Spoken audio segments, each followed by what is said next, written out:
Good morning friends. Him update channel में आज की मुख्य खबरों के साथ आप सभी का स्वागत।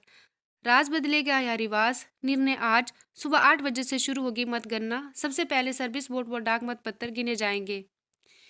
हिमाचल प्रदेश में इस बार सरकार बदलेगी या रिवाज, इसका निर्णय वीरवार को होगा। प्रदेश के 68 विधानसभा क्षेत्रों के लिए 412 प्रत्याशी मैदान में है। मतगणना के लिए 59 स्थानों पर 68 मतगणना केंद्र बनाए गए हैं। सभी क्षेत्रों के लिए अलग अलग मतगणना होगी। सुबह 8 बजे से मतगणना के साथ ही 3 घंटों के भीतर ही प्रदेश में नई सरकार की तस्वीर साफ हो जाएगी। भाजपा बार बार सत्ता बदलने का रिवाज बदलने की बात कहती रही और जबकि कांग्रेस राज बदलने की बात कहती रही। वीरवार आज साफ हो जाएगा कि जनमत किस ओर जाएगा। मतगणना केंद्रों पर सुरक्षा व्यवस्था कड़ी की गई है। इन केंद्रों पर सुरक्षा कर्मियों सहित 10,000 कर्मी तैनात किए गए हैं। मतगणना प्रक्रिया के सुचारू संचालन के लिए रिटर्निंग अधिकारियों व सहायक रिटर्निंग अधिकारियों को भी तैनात किया गया है। मुख्य निर्वाचन अधिकारी मनीष गर्ग ने बताया कि सुबह 8 बजे पहले सर्विस वोट व डाक मत पत्रों की गणना होगी। उसके बाद ईवीएम की मतगणना शुरू होगी।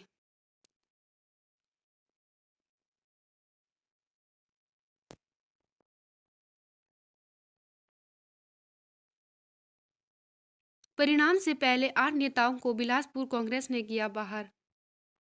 विधानसभा चुनाव का परिणाम निकलने से ठीक पहले ब्लॉक कांग्रेस समिति बिलासपुर ने कड़ा फैसला लिया। बैठक की अध्यक्षता करते हुए अध्यक्ष देशराज ठाकुर ने बताया कि कुछ लोगों ने विधानसभा चुनाव में पार्टी के प्रत्याशी का जनता के बीच दुष्प्रचार किया। बैठक के उपरांत जारी एक पत्र में उन्होंने बिलासपुर सदर क्षेत्र के 8 नेताओं के नाम जारी कर उन्हें निलंबित करने के आदेश दिए हैं। अब तक आरओ के पास पहुंचे 52,859 डाक मतपत्र। गर्ग मुख्य निर्वाचन अधिकारी मनीष गर्ग ने कहा कि 6 दिसंबर तक चुनाव ड्यूटी पर तैनात कर्मचारियों को जारी 60,700 डाक मत पत्रों में से 52,859 रिटर्निंग अधिकारियों के पास पहुंच गए हैं। पिछले विधानसभा चुनाव की तुलना में इस बार डाक मत पत्रों में 11% की वृद्धि दर्ज की गई है। पिछले चुनाव में जारी डाक मत पत्रों में से 45,126 प्राप्त हुए थे। इस बार 52,859 प्राप्त हुए हैं, जो पिछले विधानसभा की अपेक्षा 17% अधिक है।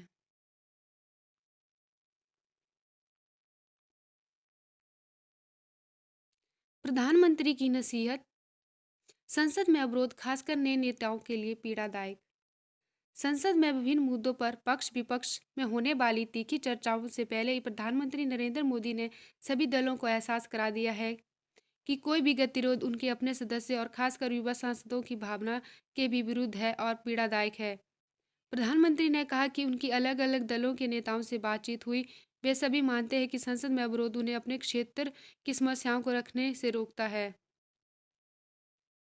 शीतकालीन सत्र की शुरुआत से पहले मीडिया से बात करते हुए प्रधानमंत्री नरेंद्र मोदी ने सभी दल के नेताओं से अपील की कि बहस में युवा और पहली बार चुनकर आए सदस्यों को ज़्यादा से ज़्यादा बोलने का अवसर दे, ताकि लोकतंत्र भविष्य के लिहाज से बढ़े।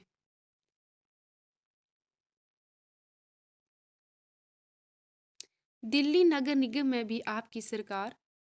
दिल्ली में लगातार 3 साल सरकार बनाने के बाद अब नगर निगम में भी आप आदमी की सरकार बनने जा रही है। आपने निगम में 15 साल से रहा भाजपा का मजबूत किला ढहा दिया है। आपने 134 सीटों पर विजय प्राप्त कर महोबत का आंकड़ा पार कर लिया है, जबकि भाजपा 104 सीटें ही जीत सकी है। तीसरे नंबर पर रही कांग्रेस को 9 सीटें मिली, 3 निर्दलीय जीते हैं। अगर कुछ अप्रत्याशित नहीं हुआ तो आपका महापौर बनेगा।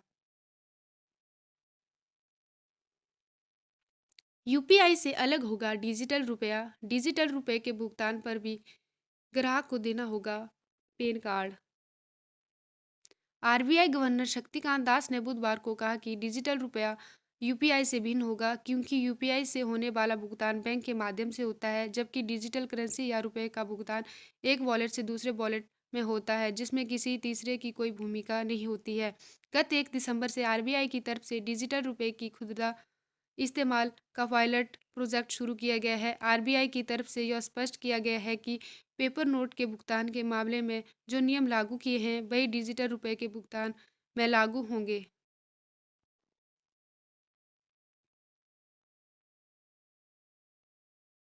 आरबीआई ने बढ़ाई रेपो रेट। लोन की किस्त बढ़ना तय। आरबीआई ने रेपो रेट में 15 आधार अंकों की बढ़ोतरी की। नीतिगत ब्याज दर 6.25% पर पहुंची। महंगाई के खिलाफ लड़ाई अभी खत्म नहीं हुई, यह कहते हुए RBI governor doctor Shaktikanta Das ने रेपो रेट में 35 आधार अंकों की वृद्धि करने का ऐलान किया है।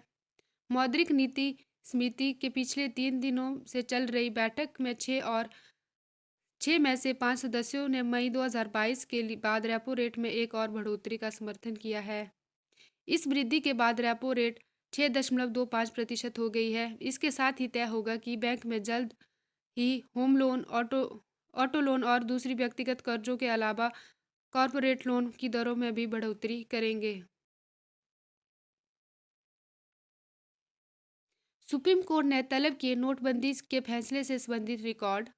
सुप्रीम कोर्ट ने केंद्र और भारतीय रिजर्व बैंक को बुधवार को निर्देश दिया कि वर्ष 2016 में 1,000 रुपये और 500 रुपये के नोटों को बंद करने के फैसले से संबंधित प्रासंगिक रिकॉर्ड पेश करें। Justice S A Neeraj justice S A Nazeer की अध्यक्षता वाली 5 न्यायाधीशों की संविधान पीठ ने केंद्र के 2016 के फैसले को चुनौती देने वाली याचिका पर attorney general R Venkataramani, reserve bank के वकील और याचिकाकर्ताओं के वकीलों की दलीलें सुनी और अपना फैसला सुरक्षित रखा। बीए प्रथम वर्ष के खराब परिणाम मामले में रिपोर्ट का 1 सप्ताह और करना होगा इंतजार। बीए प्रथम वर्ष के खराब परिणाम के मामले में पूरी रिपोर्ट के लिए 1 सप्ताह और इंतजार करना पड़ेगा। विश्वविद्यालय प्रशासन ने इस मामले में बुधवार को बैठक हुई। इसमें जिन उत्तर पुस्तिकाओं की जांच की गई उनमें यदि 10 से अधिक अंक का अंतर पहली और दूसरी चेकिंग में आ रहा है तो उन्हें थर्ड पार्टी यानी अन्य शिक्षक से चेक करवाने का फैसला लिया गया है। नई तकनीक में प्रशिक्षित होंगे ऑटोमोबाइल व इलेक्ट्रिकल इंजीनियरिंग प्रशिक्षु। प्रदेश के तकनीकी शिक्षण संस्थानों में ऑटोमोबाइल व इलेक्ट्रिकल इंजीनियरिंग में पढ़ाई करने वाले प्रशिक्षुओं को अब अंतर्राष्ट्रीय automobile centre of excellence Gandhinagar आधुनिक तकनीक का प्रशिक्षण देगा।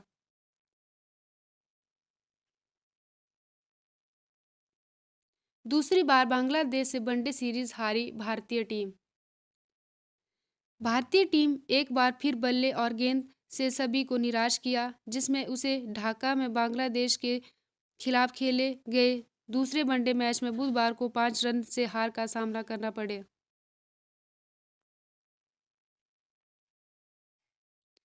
कलाई में दर्द के बावजूद चानू ने जीता रजत।